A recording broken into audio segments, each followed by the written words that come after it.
I noticed they were all. So she takes her elementary surprise speech at the dinner. It'll be nice. We'll see what happens.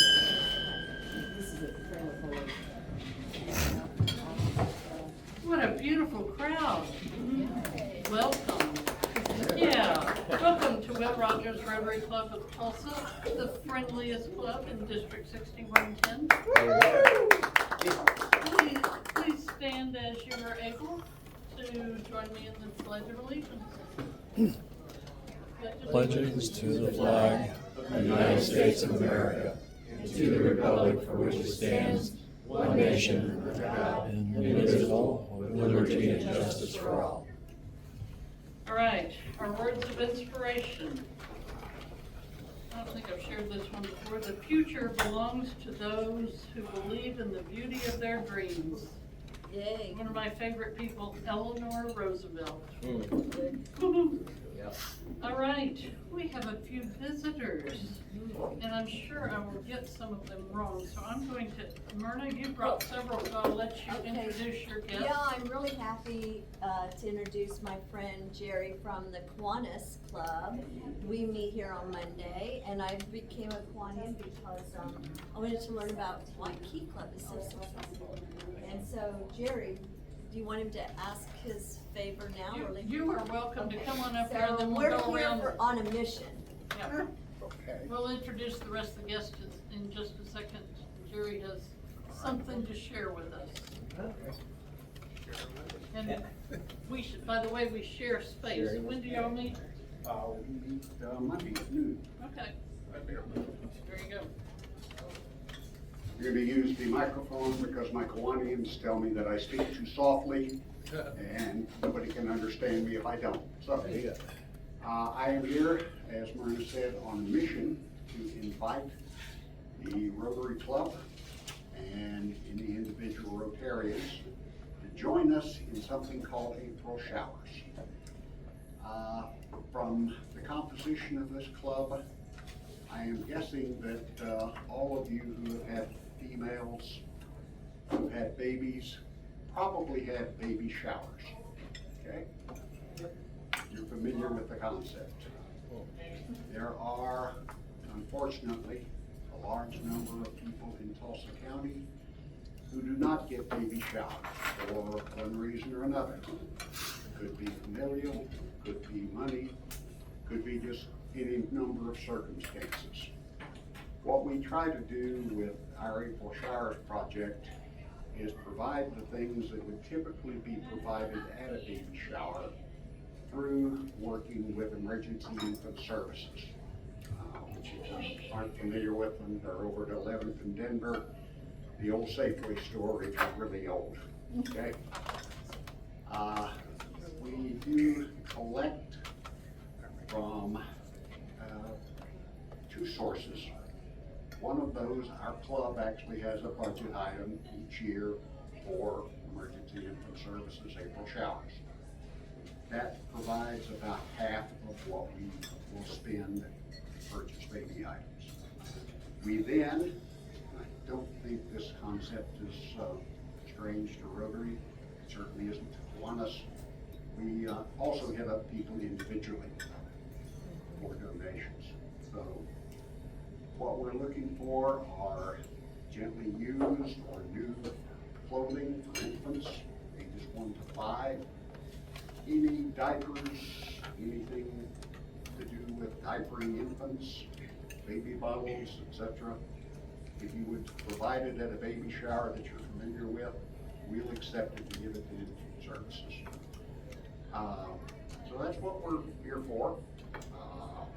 You're all invited to participate in that, either as a club or individually. I would ask that to make this somewhat simpler. If you would like to make donations, please work through Myrna Gill, and she'll see that we get these. Typically, we give these, and I'm sorry for the short notice, the last Monday in April. That's when we will load up a variety of pickup trucks, hopefully several, and take them over to Emergency Infant Services and get our picture taken with them. We certainly would invite anybody that wishes to donate to come and get your picture taken. Are there any questions? Would you repeat what date and time?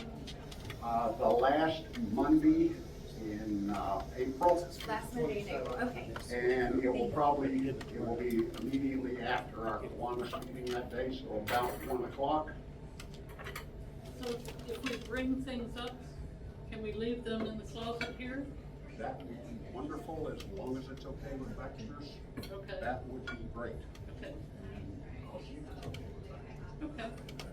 All right, that sounds good, and we'll send out send out these details in our email this week.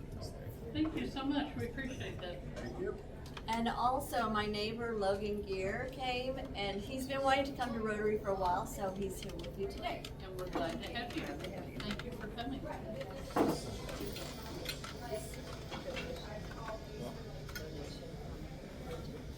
We did have a visitor from, that's eating in the restaurant. She came by, she's in Rotary in Colorado. Oh, And She really? just stuck her head in and said hello. Oh. She saw a Rotary sign, she's like, oh, I'm in Rotary. Well, and I have the list of some of the guests, and we've had some more join us since then. And I think a lot of them are connected to our speaker, so I may have him introduce all of you, because he'll be more likely to get all the names right than I would. But in the meantime, in the meantime, I'd like to introduce Pam. Pam Crawford. Many of you have already met Pam because she was our district governor a few years ago. And Pam has something special she wants to do today. Yay, Pam.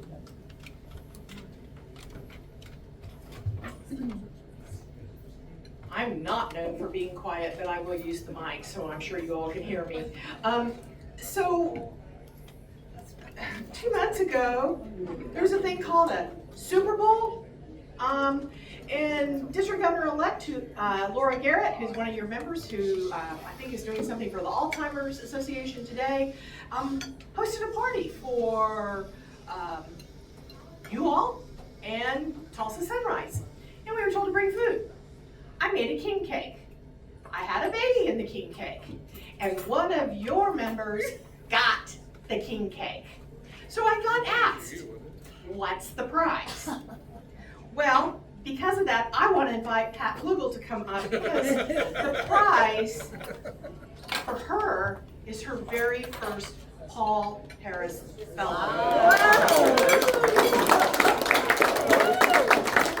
Come on up. So here's your certificate, and I also know someone should be taking pictures. Okay. Thank you. After a year as governor, I have figured out how all that works, and I've learned to stand and point in the right direction, you know.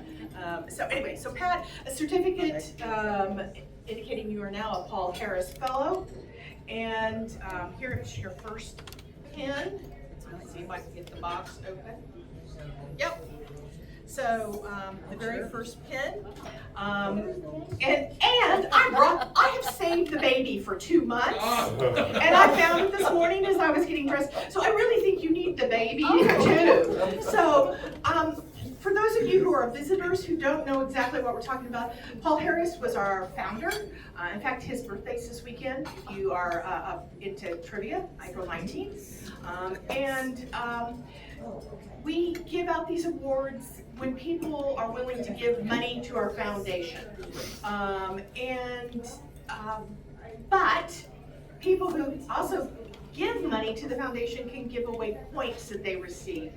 I've given a lot of money to the foundation, so I have points. So this was a very easy prize to give, but it was a very special one to be able to do something like this. That's really Off of nice. what is fun, the 5th test in Rotary, is it fun? To a situation where this is very special. And congratulations, Pat. Welcome to the Paul Harris Fellows group. and that pretty pin. I don't know, do you guys change badges? My club gives you a different badge. Okay, all right, no different badge here. I want to take just a moment though, because I'm also your regional foundation coordinator.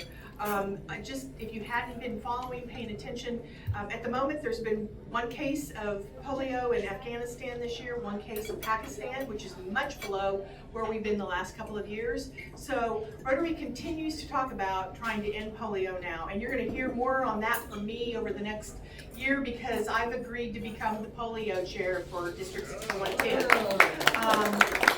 So which means, those of you who always ask me about my dogs, don't be surprised if the dogs start showing up more. They all now have End Polio Now scarves. They are good at promoting things. But I also just want to promote how lucky we are to have our foundation. For the 16th year in a row, it was #1 by Charity Navigator, which is quite an accomplishment. We have a foundation banquet coming up on May 1. You got an email from me yesterday about that. We will be honoring PDG Rolf Huffnagel, but we'll also be honoring Ed Hardesty that night, who has been our foundation chair for the district for several years. So if you want to know more about the foundation, come see me. I told Patty I'd just say a few words and not take up your whole speaker's time, because I'm anxious to hear what Jeremy has to say also. But congratulations to Pat, and thanks for playing the King Cake game.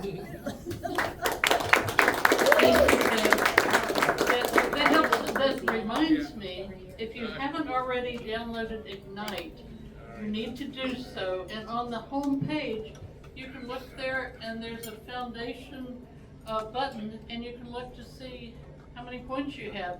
There's also a pay easy, and you can look at all the money you've given for whatever. It's a great tool, so take good use of it. Okay, let me get back to my notes. I'm gonna have Jeremy introduce all his friends, because there's so many of you who've shown up, and it's delightful. So with me today is Ron Ellens from Fame Marketing, Corey Zuber, also from Fame Marketing, Sarah Boren from LMREI. LMREI, yep. Brandon Blish from Blish Painting, Jeremiah Callahan from Red Nose Wellness, David Cobb from Terracon, and Michael Skates, both of those guys are Rotarians from Southside. Okay. Is there anyone else? There's a couple of you who I don't know that I know your names, and I don't think we've introduced you yet. Mark Cooper from, I guess, ex-president of Birmingham Rotary, Birmingham, Michigan. Oh, really? Oh, well, thanks for coming. We're so glad to have you. And you're behind the camera, but you can still tell us. I'm Mark Figueroa. I'm with Fame Marketing. I'm your social media guy. Oh, terrific. Well, that makes sense. Okay. Sorry. Did I miss anybody? We are so thrilled to have all of you here. Susie is not here for parliamentarian. Anybody have any brags? Anniversaries? We've had one birthday already this month and another one later in the month. Okay. And Jenny, you're up.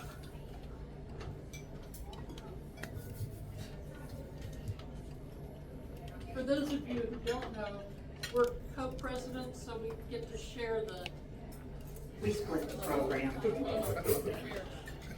It's great.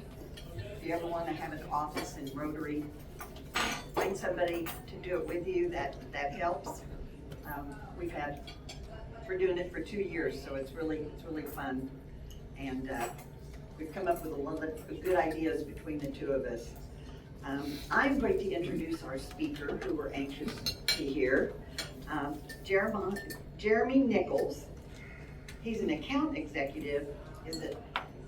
Fame Marketing. That's I forgot to update that. So. Oh. Yep. Okay. Account executive, still doing marketing. Sorry. Okay. Still doing, partnering with local businesses for their digital presence and long-term growth. Yep. That still works. Okay. And he is an active member of the Southside Rotary Club. So welcome to all the visiting Rotarians from there. Jeremy now serves as the co-founder and chief operating officer of the David Restoration Program, which is a nonprofit organization established to provide a structured residential alternative to incarceration for appropriate nonviolent offenders. So with that, we welcome Jeremy and we will hear about his program.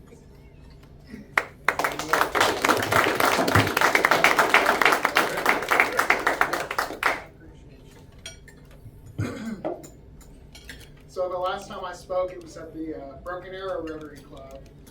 And immediately afterwards, Mike Scrimshire walked up to me and he said, "I'm sure you're gonna do great next time." So, you guys are in for a real treat.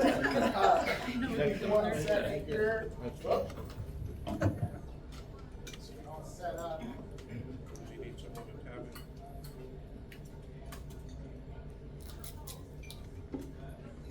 And I might have messed this up. Stay in meeting. Hang on. Let's, Stay in the meeting.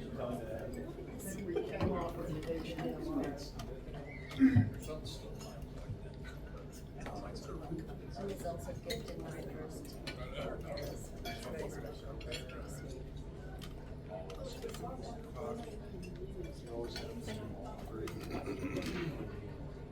Very special.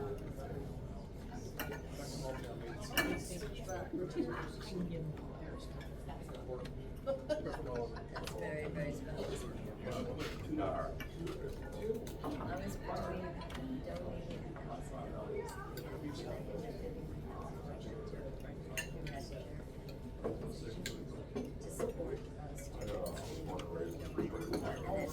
Hey, you're not speaking if you don't have technical difficulty.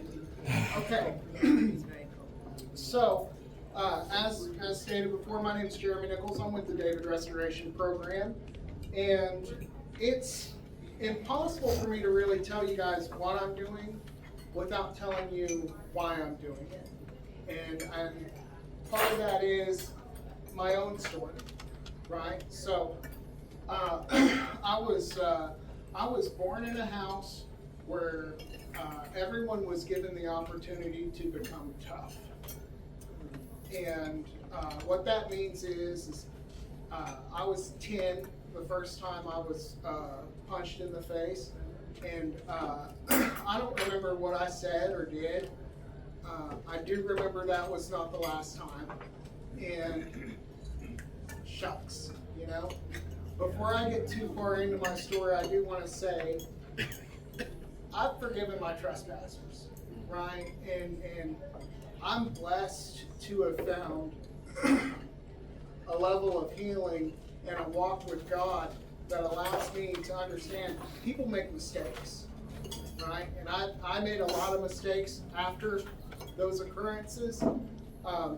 I had a lack of emotional regulation skills. No one really taught me ever how to do those things. I had a history of trauma. I had unhealthy coping skills, which is a doctor's way of telling you that you do drugs when you feel sad. And that's what happened. It happened for a long time. I was, I was young when I moved to Tulsa. I moved in with my mom and got away from my dad in that situation. And when I was 18, I moved out. My mom took a job in Colorado. And I said, well, hey, I can go to Colorado, right? She said, well, there's actually not room for you at the place in Colorado. And a few months later, I was talking to my younger brother, and he told me he was complaining about not being able to shower in the morning. He was a real heavy-set kid. He was saying he was getting picked on because he was smelly because he couldn't shower in the morning. I said, well, why not? Some other guy was in the shower at the exact time he needed to be in the shower every morning. And I said, Mom has a boyfriend or something? And he said, no, that's the guy who rents the spare room off of Craigslist. So it was a very specific leasing situation that there was not room for me in the house in Colorado. And hey, she had her reasons. I was not an easy 18-year-old to deal with. But that feeling of heartbrokenness, that feeling of abandonment, led me much further down that path than I had already gone. So, where that led me eventually was to jail. This is right around Christmas of 2017. I stayed at the Broken Arrow City Jail for 3 weeks. It was Christmas and New Year. I know it's the same guy. Right? You can tell by the Adams apple.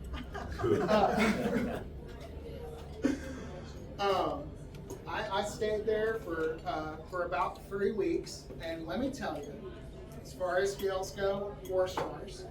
The food was good. They gave me time off and everything like that. And if you had asked me before that judge let me go, hey, are you going to continue using drugs? You're homeless and all that. I mean, are you going to continue? I would have said no.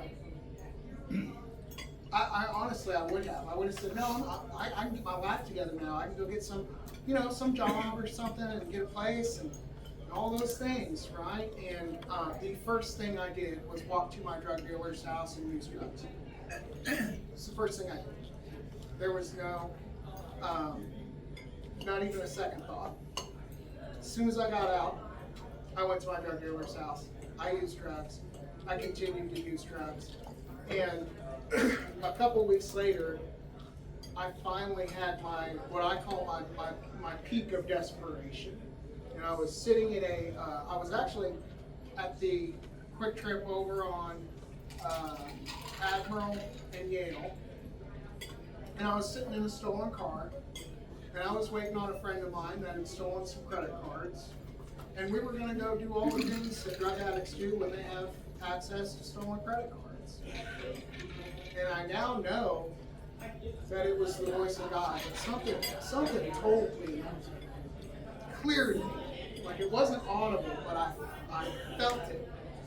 And it said, no matter how good this goes, you're going to wake up with nothing in a terrible place surrounded by terrible people. Because that's what my life was at the time. It was waking up with everything that I had stolen from other people and then having it stolen by other people. And then being mad about them stealing my stolen stuff, by the way. Real mad about it. And that was where I was. And luckily, during that moment, I did the thing that I had done before, which is say I was going to stop. But this time I actually stopped. I gave away my drugs, which I had never done before. And I got out of the stolen car, and I took a bus to a storage unit. I stayed there for 3 days in the middle of January. It was not warm. And I finally got into a place, and I ended up, a couple weeks later, I ended up in the Salvation Army on a program there. And thank God for that. Thank God for them. They gave me the opportunity to, I got a job. I drove a truck for a moving company, and I worked. And I worked my butt off. And then I finally started going to attend 12-step meetings after some more stumbles, which is common, right? If you've got an addict in your life and they use or something like that after a time of doing good, that doesn't mean it's over, right? It doesn't mean it's all over. It doesn't mean all progress is lost. It's just a part of their journey, right? You can still support them through that. So this is what I needed. I needed structure. I needed accountability. I needed work. I needed consistent effort. I needed a 12-step fellowship. And I needed a relationship with God. And I found that in all those things. One of those core principles for me, personally, for my recovery, has been a Rotary Club membership. Has been serving the community that I was applied on, right? Because I personally believe that I owe so much to the city of Tulsa for the person that I was, that I could probably do, 40 hours a month of community service and never be square. Like that's just how I feel about it, right?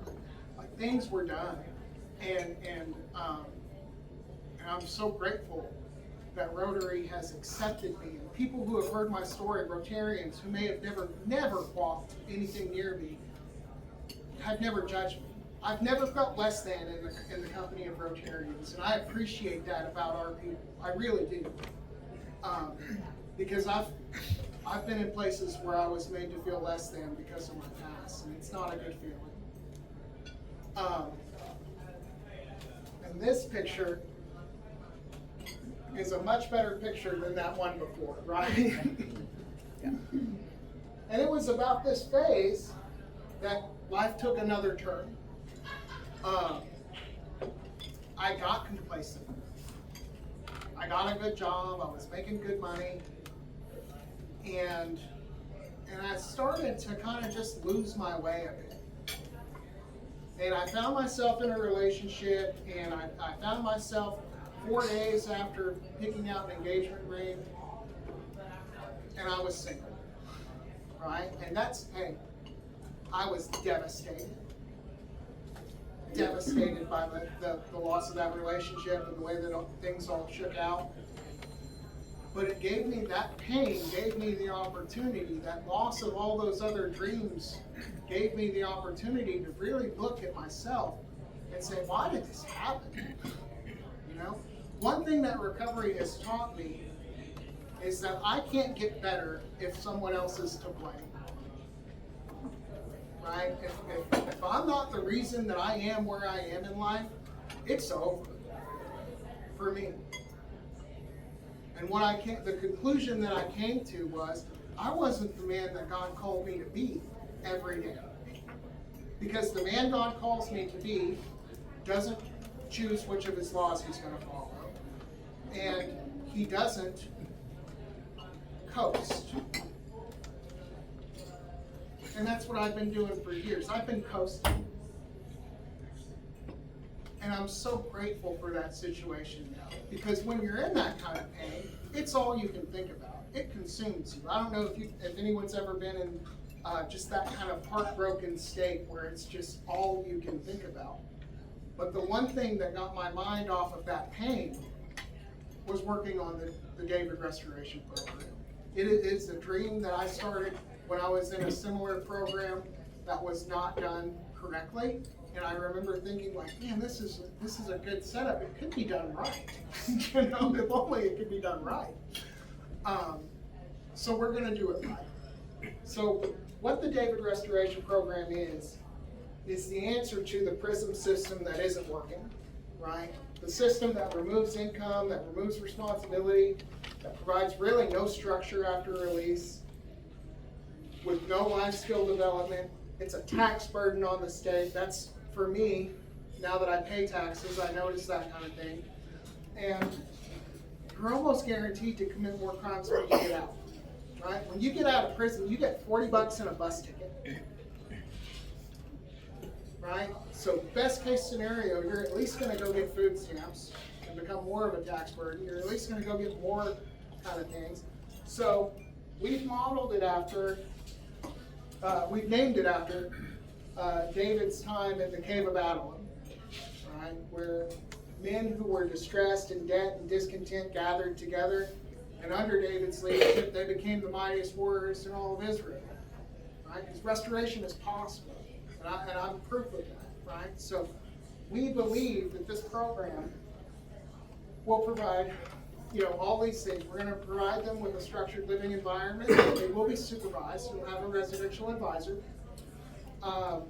Full-time employment is part of the program, and we've made steps to ensure that they're able to get full-time employment. By the way, if I leave anything out because I'm trying to keep to a 1 o'clock stop time, you can ask me anything. I will gladly share any of the strategic plans or anything like that with anyone that's inquisitive. But they're also going to be learning life skills. financial responsibility and how to manage credit and debt and what kind of car insurance do I actually need? That's one of the courses I want to see taught. Because it's life skills like that took me 7 years of bumping my head. Right? My clean date, by the way, is August 27th of 2018. So I've been clean for long enough to see a lot of people fail at being clean. Right? And what happens typically that causes the most stress in a recovering addict's life, it's going to be finances or romances. Right? That's really what it comes down to. So if we can help them create healthy patterns for those type of situations, we can help them stay clean long term. We can help them have lives where maybe if they become a father, they're not going to take the day out on their sons. Right? We will be taking a prioritization of fathers as we're doing the intake. And why it works, for one, I know that this works. It's a program I've lived, right? My older brother is a therapist. He's designing a curriculum specifically for this. These kind of curriculums are out there. We're not the first prison diversion program. Many of them are very successful, and you know what I love about it is every time I've called one, they've talked to me, told me how they're doing it, and they all say the same thing. You know, our number one problem is that we're always full. Right? There's no shortage of people who need a second chance. Right? So they'll also have a 12-step involvement for sure. Right? And I know that works personally. It will be a faith-informed environment, giving them the opportunity to know Christ, but we will never force or obligate anyone to accept Jesus, and we will not provide special treatment to those that do. There's an old saying I heard someone say one time, you know, if we have a tray full of cookies and they're only for the people who love Jesus, everybody loves Jesus and we're out of cookies, right? So we're not going to do that, right? It'll be the same structure for everyone, but I sure do hope that we can save some souls. Right? I sure do hope that we can get that done as well. They'll also be given, so through our program, they'll be working full-time. Their funds will be monitored, and they'll be given the opportunity to either pay some, fines or child support, depending on, you know, if whatever's necessary. They'll be building credit and financial stability, and 6 months in, they're going to get a cash-secured credit card in their name. They'll be able to use that for a couple of things, and then we'll pay that off so that as they get out, they'll have 6 months of on-time full payments, and they'll have better credit than when they came in. A very important milestone for an addict is when you get your first credit card, and the next important milestone is when you maxed out your first credit card. So we're going to do our best to keep them from hitting that second milestone by teaching them good financial responsibility skills while they're still in the program. And they'll also, by our modeling, they will have a minimum of $2,500 when they graduate to go rejoin society. Folks, the hardest part of getting out of any program, and there are a lot of programs that are 1 or 2 years, right? What do I do now? What do I do now? Right? Because they don't have a job, they're probably from some other town or something like that. The point is that if they've got some money saved, then they're less stressed, right? They're less likely to return to the same environment, and they're able to go on and possibly make some good decisions. So that's something that's very important to us. We do have a built-in employment pipeline through business relationships. As stated before, I'm a marketing consultant. I can fill 9 positions overnight by calling 3 of my clients. So we've got that covered. My CEO is named Sean Arthur. He owns a lawn care company. That's another labor pipeline. And then we're building the idea of an employment agency model where we can hold long-term contracts and provide a steady work environment. And the main thing being, when you're dealing with this kind of a population, is how do we make sure that our guys are safe? How do we make sure that they're in a safe environment? And how do we make sure that their coworkers are practicing the same kind of safety that they are? Right? Because a lot of times when you are just out doing it on your own, and you take some job that just anybody will take, you're gonna find yourself working with coworkers that maybe aren't living the same kind of lifestyle as these guys. So we need to do our best to ensure that we're setting them up for success in those work environments. Yeah. So what it looks like on paper is, if we can transform these guys from a burden to the state into a contributor to the state, we'll save $160,000 per house in taxes. We will generate tax revenue through participants. They're going to pay taxes while they're in. Child support and legal obligations will be paid. Many baby mamas will receive their first child support payment as a result of the Day for Restoration program. That will happen. And that's one of the things I'm most excited about, is seeing these men rejoin their families and be able to be fathers. I'm not a father, however, I know that that's going to happen as a result of this. I can't wait to see it happen. And of course, reduce chance of going out and committing more crimes, So that's a snapshot of recovery being possible and transformation being possible. And here's where we are now. We are finalizing the 501c3 process. We're meeting with the attorney tomorrow to submit that, and it is exciting. Guys, it's been 76 days of really hard work, and my God has just lit such a rocket on this, because my board is on it, we're on it, we're doing all that. There is a legal cost of $4,100. Help with that is great, but if not, what we really want is to grow our advisory board and spread awareness. That's really what we're looking to do by me getting out and speaking, is we're looking for members of the community that are willing to come and teach life skills to people in these situations. And we're gonna need mentorship for each of our participants as well. Mentorship being, take them out to lunch, maybe once or twice a month, be their friend, be there for them.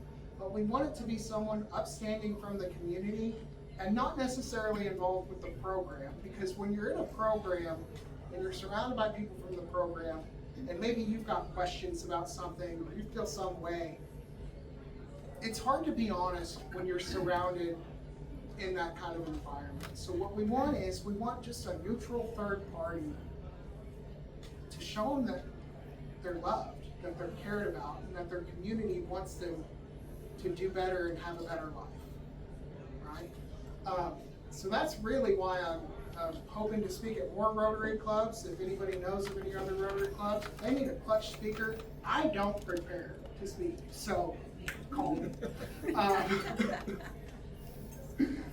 And that's how Rotary can really help us. If there's anyone who knows of any employment opportunities, any business owners, that would be wonderful.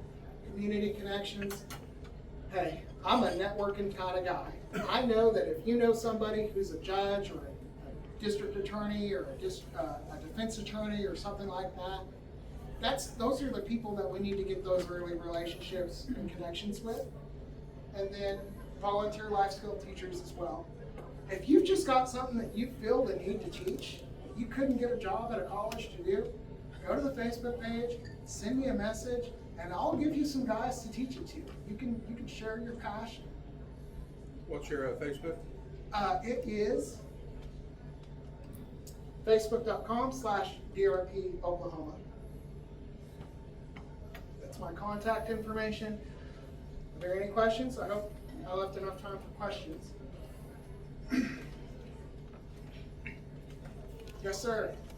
Are you looking for like a facility to actually host these prospective clients of yours in the future? So we're in the process of looking for housing, for a house for that. We're gonna wait until we have actually raised funds and all those things before we do that. But it'll be a 4-bedroom house with 2 living rooms so that we've got enough space to house everybody and not have everybody just on top of each other as if they were in prison. So, yeah, so it's gonna be a residential environment, unless anybody has a high school that they wanna give us. We don't want someone to give you a high school. Yes, ma'am? Do you ever work with any of the mental health associations around town? I'm sure we will, yeah. You work with the Oklahoma Center for Nonprofits or United Way or any of those groups? I'm sure that we will. Yeah, I'm sure that we will. You know, it's hard to really say that you do anything before you're open and you're not IRS certified yet. On paper, we're the David Restoration Foundation, which is yet another reason that we felt the need to hire an attorney, because we didn't get the name that we wanted. So it was one of those things. Like, we're great guys. We know how to do some paperwork, but we just don't trust that level of paperwork. So we decided to hire the attorney instead. Thank you. Thank you so much for your time.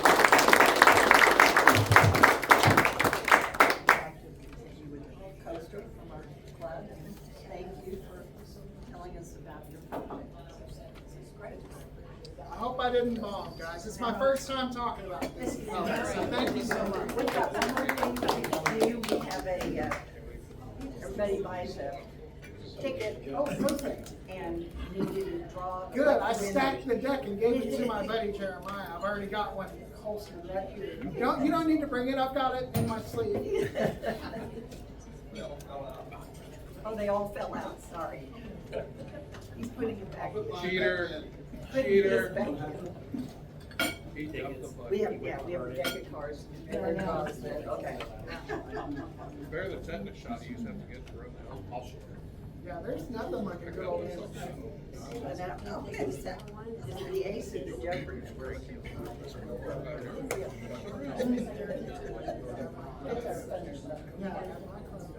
Did you see? Oh, you shared the thing? Hey.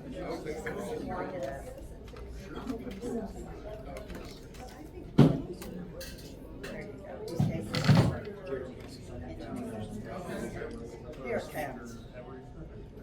Yeah. Okay.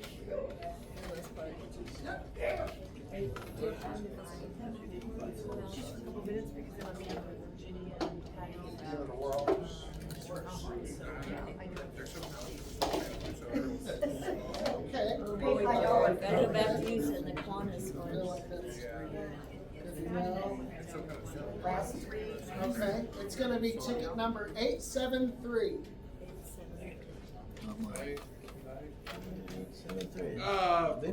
All right, Jim, got it again. Oh, the deck of cards is sitting right next to it in the. Sorry, Susie's not here today. She usually handles this. Yeah, everybody, if you would, please like and share the Facebook page and all of that fun stuff. That's the easiest form of support, and that's really what we're looking for in these initial stages. Thank you. Great. We'll see how Jim did. I got a card.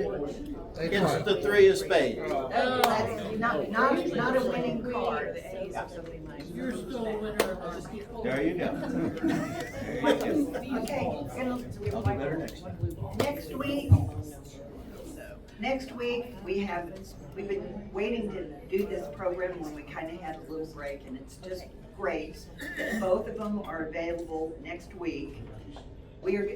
Larry and his wife Ann took a trip around the world. And so he is going to talk about his trip and everything that they saw. It's just incredible.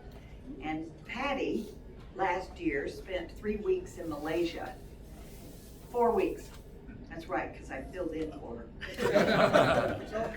4 weeks in Malaysia, and she's gonna tell us a little bit about that country and everything that she saw. So next week is our travel log, and so everybody come because it's gonna be exciting to hear.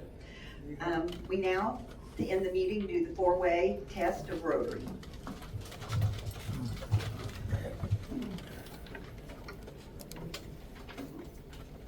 All of you visitors, come back again. Yes. Happy to have you here. All right. Is it The true? truth. Is it fair to all concerned? Will build goodwill and better friendships? Will be beneficial to all concerned. And will it be fun? You may find out. Thank you, everybody. Everybody's